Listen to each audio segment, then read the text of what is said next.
గ్రామంలో ఇక మీదట జరిగే పీర్ల పండుగ కార్యక్రమంలో ఎట్టి పరిస్థితుల్లో మేము పాల్గొనమని, హిందూ ధర్మాన్ని రక్షిస్తామని, సనాతన ధర్మద్రోహులకు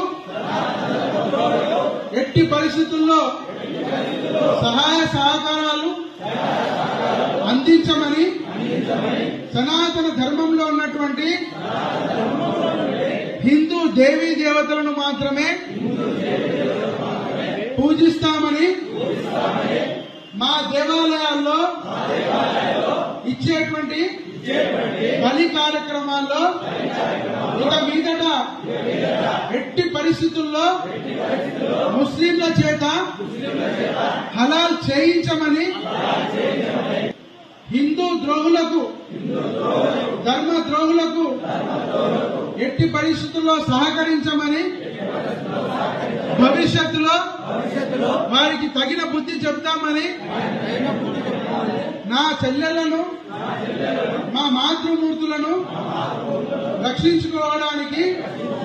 నేను ఎంతకైనా ముందుకు వెళ్తానని ధర్మ సాక్షిగా, శ్రీకృష్ణుని సాక్షిగా, ఆ శ్రీరామచంద్రమూర్తి సాక్షిగా, భరతమాత సాక్షిగా ప్రమాణం చేస్తున్నాను.